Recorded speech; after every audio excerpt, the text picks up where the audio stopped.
Masjid Al-Hakim, seolah yang hadir dimuliakan Allah Subhanahu wa taala.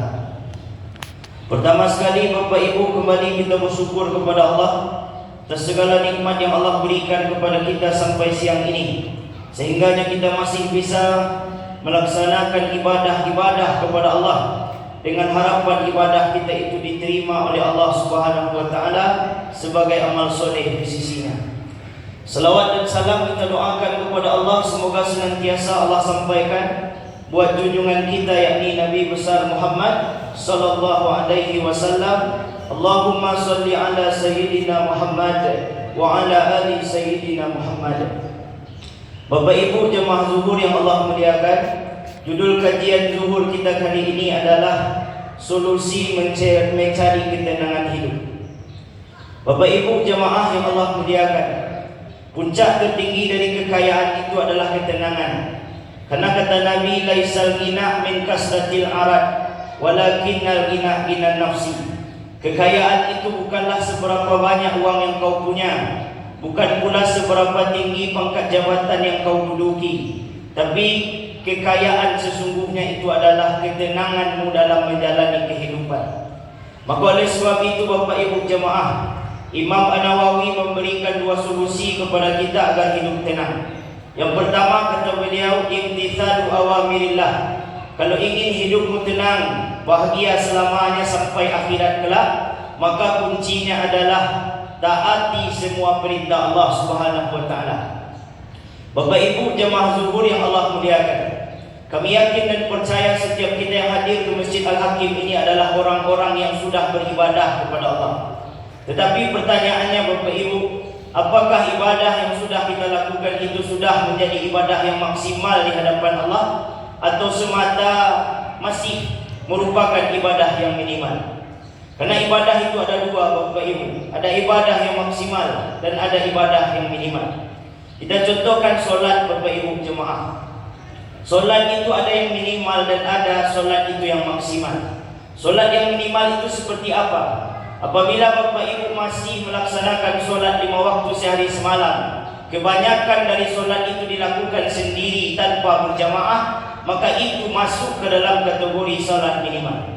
Sedangkan Bapak Ibu, apabila dalam kegiatan solat 5 waktu sehari semalam yang Allah wajibkan itu, semuanya sudah diupayakan, sudah dilaksanakan secara berjamaah, maka itu masuk ke dalam kategori solat yang maksimal. Dan ibadah-ibadah maksimal itulah Bapak Ibu yang menjadi kunci kita mendapatkan ketenangan dalam hidup ini.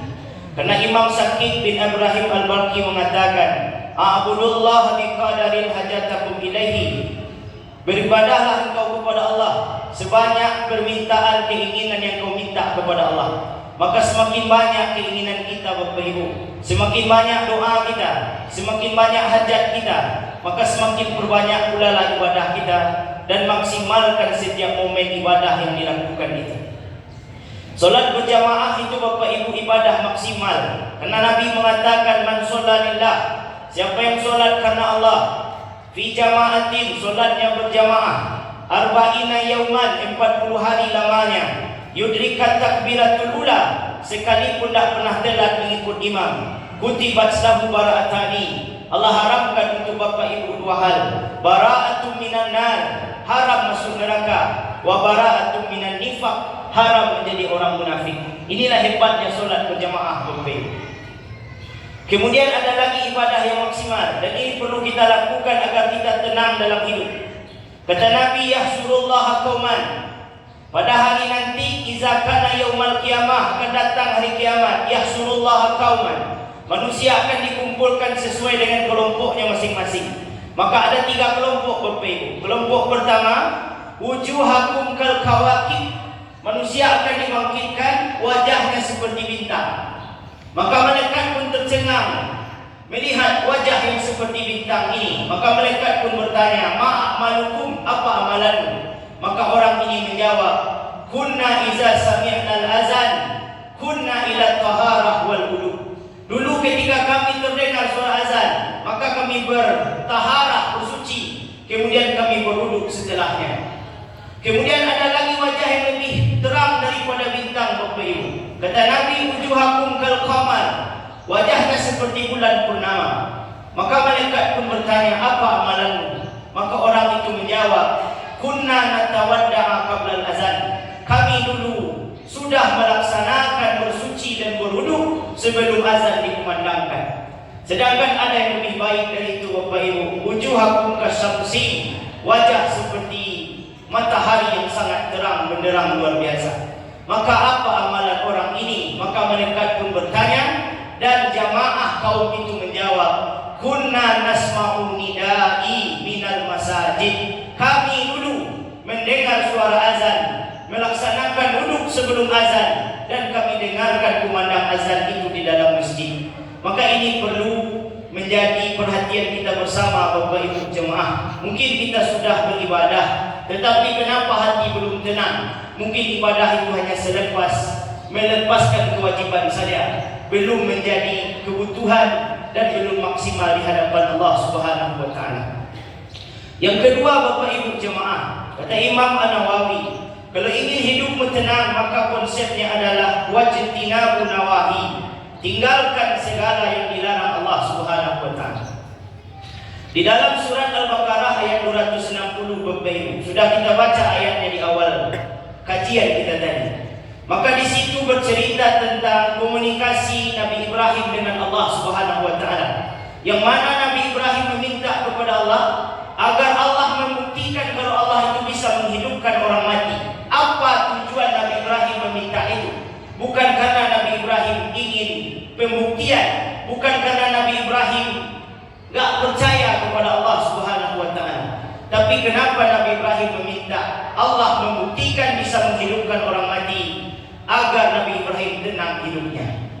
Maka Allah memerintahkan, Bapak Ibu, agar Nabi Ibrahim memotong 4 ekor burung, pisahkan bagian tubuhnya, letakkan di gunung-gunung, kemudian panggil burung itu kembali, maka burung itu akan hidup seperti semula. Dari nanang persampaian, lain faham Bapak Ibu maksud ayat itu. Lain Allah mencarikan Nabi Ibrahim ba'acaro supaya Allah itu mainan makhluk nalah mati. Kan itu Pak. Tapi makna Al-Quran itu tidak hanya di depan, Bapak Ibu. Ada makna Al-Quran di belakang. Maka kita diperintahkan tadabbur Al-Quran, mencari makna Al-Quran yang tersimpan di belakang. Apa maknanya? Kalau ingin hidupmu tenang Ibrahim, maka potonglah 4 ekor burung.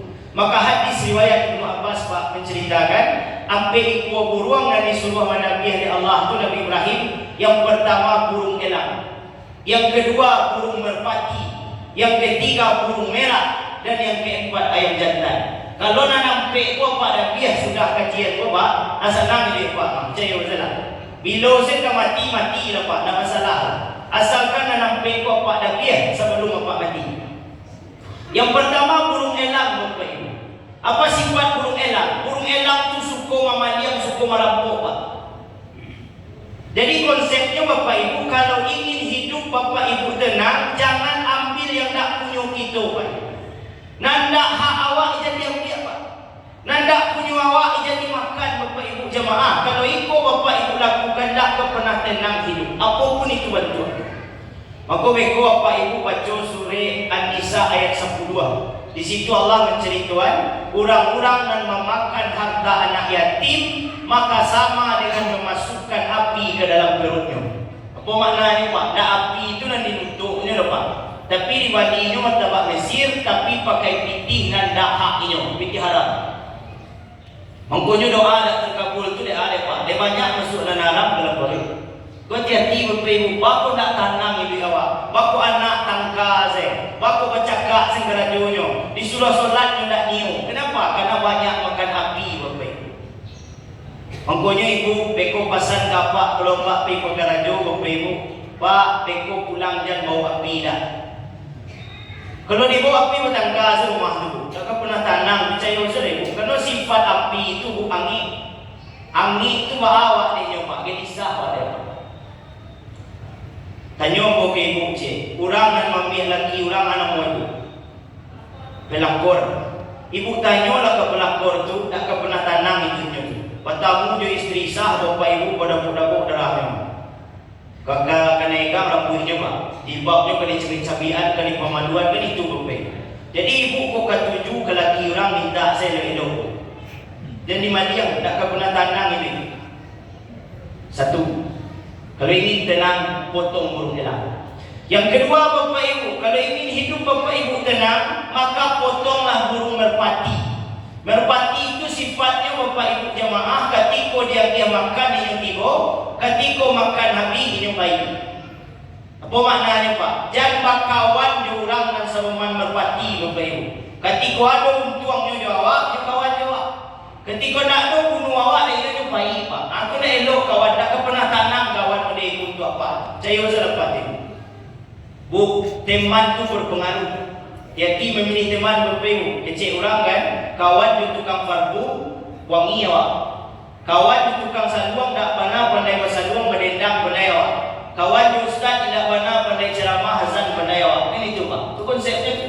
Maka Pak Ibu baca buku surat Az-Zukhruf ayat 67. Apa kata Allah? Sesungguhnya semua temanmu menyusahkan, kecuali yang tak menyusahkan itu adalah berteman dengan orang soleh. Jadi kawan orang soleh Pak Ibu itu kawan dan paling bisa menolong awak. Ketika awak salah, dikeceknya salah. Ketika inyo Bapak Ibu saji, awak diajaknya baik. Aku nak kawan Pak. Tak pergi galak-galak sebab dia bawa dia Pak. Dua. Yang ketiga Bapak Ibu, kalau ingin tenang hidup, burung yang mesti dipotong itu adalah burung merah. Apa sifat merah itu Pak? Kalau rami orang sayupnya di kambang aja Pak. Ketika orang tak ada, dia santai-santai saja. Apa maknanya? Orang seperti burung merah adalah orang yang bekerja beribadah bukan karena Allah, tapi karena butuh pujian orang lain. Tak ikhlas Pak. Apa kalau beramal tak ikhlas, tak ada hasilnya? Karena konsep amal soleh itu apa? Al-a'malu soleh maka khaliyan aniriya. Amal soleh itu adalah sesuatu yang tidak ada tujuan selain mendapatkan ridho dan pahala dari Allah. Itu nama amal soleh. Maka oleh sebab itu Bapak Ibu, orang yang paling dicintai Allah adalah orang yang bangun di tengah malam, air matanya keluar, teringat segala dosa kesalahan. Itu orang yang paling dicintai Allah. Menangis tanpa dicari orang. Kalau menangis dicari orang, belum tahu ikhlas Pak. Tapi bisa air mata keluar, tak ada orang mencari, ada awak saya ada yang menangis awak di situ. Itulah agaknya bukti manusia itu dicintai oleh Allah Subhanahu wa taala. Maka oleh sebab itu Bapak Ibu, ikhlaslah, karena keikhlasan itulah yang akan mendatangkan ketenangan dalam hidup. Yang terakhir Bapak Ibu, burung yang mesti kita potong menurut hadis riwayat Ibnu Abbas itu adalah ayam jantan. Ayam jantan itu sifatnya Pak, ketika nampak ayam batino nyo menggeresek panjang jam. Sebelum dapat dia ayam batino itu dikajar sampai lebih Pak. Jadi ada Pak. Lah dapat dia dipangannya, disiksa dia. Disiksa dia. Selesai kelakuan keji yang dilakukan dia Bapak Ibu, apa yang dilakukan ayam batino sudah baku kuat dia sekali-kali. Apa pesannya Bapak Ibu? Jangan seperti ayam jantan, salah tapi tidak pernah mengaku salah, berdosa tapi tidak pernah bertaubat kepada Allah Subhanahu wa taala. Kalau ada orang menego Bapak Ibu tak pernah tanam, kok salah minta maaf lah, kok rasanya berdosa minta ampun lah, disitulah ketenangan. Si Wanda Bapak Ibu 1,5 tahun tak tanam gigitnya, Bapak tanya lah, dia kena dapat si Wanda. 3 orang dibunuhnya nak lagi raja. 1,5 tahun dia hilang, dah ada kabar berita, dah ada nanti cium kejahatannya. Tanang hidupnya Bapak Ibu, tidak tenang. Jadi Bapak Ibu jamaah, dengan siapapun kita punya salah, minta maaf lah. Mungkin mulut wak pernah salah orang wak. Duko je pisau tampak darah, 2-3 tawih penawa, senang nak tindak tampak bakih je metadin je sehat tu. Tapi duko je lidah sari ubek yang mandani kau pun menggagal kerangkai hati. Di luar tidak nampak, di dalam adalah dandam. Saroman kain adalah lamu tadipik di lemari. Disangko kulit buah limpah, rupanya ampik papasani. Disangko lipik tak berubah, rupanya lah cahaya tiap lagi. Orang yang punya kesalahan orang lain, Bapak Ibu tak sempat minta maaf. Hati tak tanam, di akhirat rugi doa. Apa rugi? Amal awak dan banyak yang kau orang dan wak Ketika amal sudah habis, rasa sakit masih ada. Apa yang dilakukan Allah? Dosa orang itu diambil dan dosa itu ditransfer ke awak. Dan rugi waktu Pak. Maka oleh sebab itu Bapak Ibu jemaah yang Allah muliakan, di sisa-sisa umur kita dalam momen pergantian tahun perubahan masa ini, marilah kita sama-sama berjuang untuk menjadi manusia yang lebih baik. Kenapa demikian Bapak Ibu?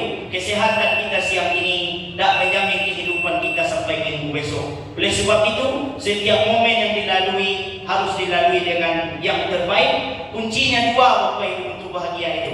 Pertama, taati semua perintah Allah, dan yang kedua, tinggalkan Allah, kita akan bahagia Bapak Ibu. Bapak Ibu jemaah yang Allah muliakan, batang ladanglah berbanjir, dahan jalan tianglah bertitih, kerana di situ terletak pangkat tangkai. Sepanjang ambo memanjik batang menitih dahan, kota goyang bungo sedang tambang, talang lendo buah sedang masak, dia capek kaki tangan ambo, ko adu katu-katu ambo na menyinggung perasaan Bapak Ibu. Ambo mohon maaf dan segadang-gadang, boleh Bapak Ibu maafkan. Alhamdulillah, mudah-mudahan kita dipertemukan Allah kembali Bapak Ibu. Seandainya ada sempat bertemu di dunia, mudah-mudahan nanti berjumpa di surga. Amin. Wabillahi taufiq wal hidayah. Assalamualaikum warahmatullahi wabarakatuh.